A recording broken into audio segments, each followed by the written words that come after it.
สวัสดีครับทุกคนยินดีต้อนรับเข้าสู่พื้นที่แห่งการเรียนรู้ใจตัวเองไปกับพวกเรานะครับ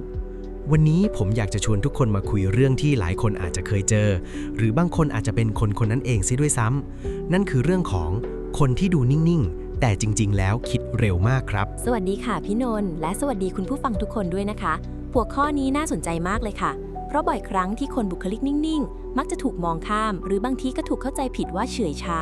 ตามคนอื่นไม่ทันหรือไม่มีความคิดเห็นอะไรเลยทั้งที่ในความจริงแล้วในหัวของเขาอาจจะกำลังวิ่งวุ่นเหมือนซูเปอร์คอมพิวเตอร์เลยก็ได้ใช่ไหมคะใช่เลยครับน้องฟ้า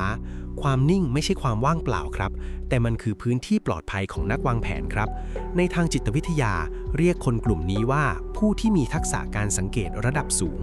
วันนี้เราจะมาเจาะลึกกันว่าภายใต้ใบหน้าที่เรียบเฉยนั้นมีกลไกสมองแบบนักวางแผน5อย่างที่ซ่อนอยู่ซึ่งมันคือจุดแข็งที่ทรงพลังมากและผมอยากให้คนที่กำลังรู้สึกว่าตัวเองแปลกแยกเพราะความนิ่งเนี่ยได้ภูมิใจในสิ่งนี้ครับงั้นเรามาเริ่มที่ข้อแรกกันเลยดีกว่าค่ะพี่นนท์อะไรคือสิ่งที่เกิดขึ้นในหัวของคนนิ่งๆเป็นอย่างแรกคะข้อที่1เลยคือ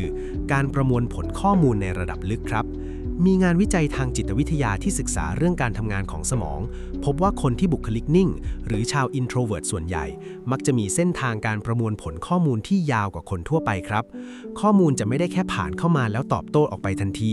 แต่มันจะถูกส่งไปยังส่วนของความจำระยะยาวและส่วนที่ใช้ในการวางแผนเชิงกลยุทธ์ก่อนเสมออ๋อแปลว่าที่เขาดูนิ่งไปครู่หนึ่งไม่ใช่เพราะเขาคิดไม่ออกแต่มันคือช่วงเวลาที่เขากำลังสแกนข้อมูลอย่างละเอียดใช่ไหมคะเหมือนเวลาเราเจอเพื่อนร่วมงานที่นิ่งๆเวลาโดนถามคำถามยากๆเขาจะไม่ตอบทันทีแต่พอตอบออกมาทีนึงคือลึกซึ้งและแก้ปัญหาได้ตรงจุดเลยค่ะถูกต้องครับมันคือการประมวลผลที่เน้นคุณภาพมากกว่าความเร็วในการโต้ตอบครับถ้าคุณเป็นคนแบบนี้อย่าเพิ่งน้อยใจที่ตัวเองพูดไม่เก่งเท่าคนอื่นนะครับเพราะคุณกำลังทำสิ่งที่เรียกว่า High Level Cognitive Processing ซึ่งเป็นคุณสมบัติของผู้นำที่รอบคอบครับฟังดูน่าภูมิใจมากเลยค่ะพี่นนท์แล้วข้อที่2ล่ะคะพี่นนท์ความนิ่งส่งผลต่อการวางแผนในแง่อื่นอีกยังไงบ้างคะข้อที่2คือการจำลองสถานการณ์ในหัวก่อนลงมือทำครับนักจิตวิทยาพบว่าสมองของนักวางแผนที่ดูนิ่งๆจะมีสิ่งที่เรียกว่า mental simulation ที่แข็งแกร่งมากในขณะที่คนอื่นอาจจะกำลังพูดคุยกันอย่างสนุกสนานแต่ในหัวของคนนิ่งๆกำลังเล่นวิดีโอจำลองเหตุการณ์ไปถึงก้าวที่5ก้าวที่10แล้วครับว่าถ้าเลือกทางนี้จะเกิดอะไรขึ้นหรือถ้าพูดคำนี้ออกไปผลลัพธ์จะเป็นยังไงเหมือนคนเล่นหมากรุกเลยนะคะที่พอนั่งนิ่งๆแต่ในใจเดินหมากไปจบเกมเรียบร้อยแล้วเปรียบเทียบได้เห็นภาพมากครับนุ้งฟ้าอย่างในชีวิตประจำวันเวลาต้องตัดสินใจเรื่องสำคัญคนกลุ่มนี้จะนิ่งเพื่อเช็คความเป็นไปได้ทั้งหมดความนิ่งจึงเป็นเหมือนเกราะป้องกันความผิดพลาดครับถ้าคุณมักจะถูกเพื่อนแซวว่าคิดอะไรอยู่ทำไมทำหน้าจริงจังให้รู้ไว้ว่านั่นคือพลังวิเศษของคุณในการลดความเสี่ยงให้ชีวิตครับเริ่มเห็นภาพชัดขึ้นเรื่อยๆแล้วค่ะมาถึงข้อที่3กันบ้างค่ะพี่นนท์สิ่งนี้เกี่ยวกับเรื่องอารมณ์ด้วยไหมคะเกี่ยวแน่นอนครับข้อที่3คือการควบคุมอารมณ์เพื่อรักษาตรรกะครับมีแนวคิดทางจิตวิทยาที่บอกว่าความนิ่งคือการที่สมองส่วนหน้าซึ่งทำหน้าที่เรื่องเหตุผลสามารถคุมสมองส่วนอารมณ์ได้ดีเยี่ยมครับคนที่ดูนิ่งแต่คิดเร็วเขาจะใช้ความนิ่งเป็นตัวกรองอารมณ์ที่พุ่งพล่านออกไปก่อนเพื่อให้เหลือแต่ข้อมูลที่ใช้ในการวางแผนจริงๆครับข้อนี้ฟ้าว่าสำคัญมากในยุคที่ทุกอย่างเร็วไปหมดนะคะอย่างเวลาเกิดเรื่องดราม่าหรือมีปัญหาเฉพาะหน้าคนที่นิ่งที่สุดมักจะเป็นคนที่คุมสถานการณ์ได้ดีที่สุดเพราะเขาไม่ปล่อยให้อารมณ์มาทำให้แผนพังค่ะใช่ครับสมมุติว่ามีคนมาพูดจาไม่ดีใส่เราคนที่คิดเร็วสไตล์หนักวางแผนจะนิ่งเพื่อวิเคราะห์ก่อนว่าคนนี้ต้องการอะไรจากเราหรือว่าการตอบโต้ตอนนี้จะคุ้มไหมความนิ่งจึงไม่ใช่ความขี้ขลาดนะครับแต่มันคือการตัดสินใจที่เฉียบคมที่สุดในสภาวะกดดันครับโหสุดยอดเลยค่ะพี่นนท์แล้วข้อที่4ล่ะคะคืออะไรคะข้อที่4คือการเป็นนักดักจับแพทเทิร์นครับคนที่นิ่งๆมักจะเป็นนักสังเกตการณ์ที่เก่งกาจเขาจะมองเห็นสิ่งที่คนอื่นมองข้ามเช่นน้ำเสียงที่เปลี่ยนไปเล็กน้อยของคู่สนทนาหรือสัญญาณเตือนบางอย่างในงานที่กำลังทำงานวิจัยชี้ให้เห็นว่าคนกลุ่มนี้มีทักษะการสังเกตเชิงลึกที่เชื่อมโยงข้อมูลที่ดูไม่เกี่ยวข้องกันให้มาสัมพันธ์กันได้เพื่อใช้ในการวางแผนรับมือล่วงหน้าครับเหมือนเห็นภาพรวมที่คนอื่นมองไม่เห็นใช่ไหมคะเช่นในวงสนทนาเขาอาจจะนิ่งฟังเฉยๆแต่เขารู้หมดเลยว่าใครคิดอะไรอยู่หรือใครกำลังรู้สึกยังไงบ้างชัดเจนเลยครับน้องฟ้า การนิ่งทำให้คุณได้ยินสิ่งที่ไม่ได้ถูกพูดออกมา และนั่นคือวัตถุดิบชั้นดีที่ใช้ในการวางแผนชีวิตและการทำงานครับ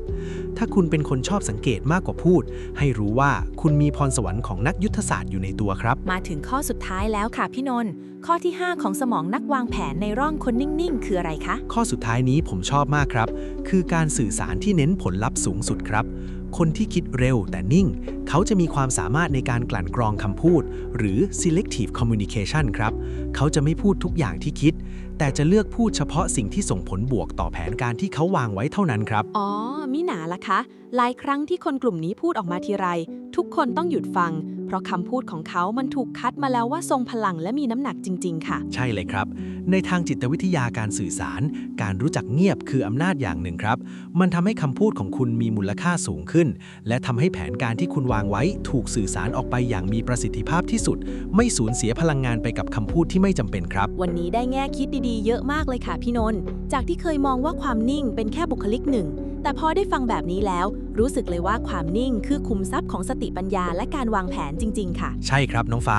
ผมอยากจะบอกกับทุกคนที่กำลังฟังอยู่ว่า ถ้าคุณเป็นคนนิ่งๆที่มักจะถูกคนอื่นบอกว่าพูดบ้างสิหรือว่าทำไมดูเข้าถึงยากจัง อย่าเสียความมั่นใจไปเลยครับ ความนิ่งของคุณคือพื้นที่ทำงานที่เงียบสงบที่สุดสำหรับสมองที่ทำงานเร็วที่สุดของคุณเองครับ ใช่ค่ะ ความนิ่งไม่ใช่จุดด้อย แต่มันคือจุดแข็งที่คุณใช้สังเกต โลกอาจจะส่งเสียงดังเพื่อให้คนหันมามอง แต่คุณกำลังใช้ความสงบในการนำทางโลกใบนี้ในแบบของคุณเองนะคะ สุดท้ายนี้ผมอยากให้ทุกคนที่รู้สึกว่าบทความนี้ตรงกับตัวเอง หรือเห็นความสำคัญของความนิ่งมากขึ้น ช่วยยืนยันตัวตนในคอมเมนต์หน่อยนะครับว่าคุณใช้อาวุธความนิ่งนี้ทำอะไรสำเร็จมาบ้างครับ และถ้าใครที่ชอบเรื่องราวอินไซต์ทางจิตวิทยาแบบเจาะลึก แต่ฟังสบายและให้พลังใจแบบนี้ อย่าลืมกดติดตามช่องของเราไว้นะคะ เราจะมีเนื้อหาดีๆเกี่ยวกับบุคลิกภาพ และการพัฒนาตัวเองมาฝากกันแบบนี้เป็นประจำเลยค่ะ ขอบคุณที่ร่วมเดินทางสำรวจจิตวิทยาไปกับเราในวันนี้ครับแล้วพบกันใหม่ในตอนหน้านะครับสวัสดีครับ สวัสดีค่ะทุกคน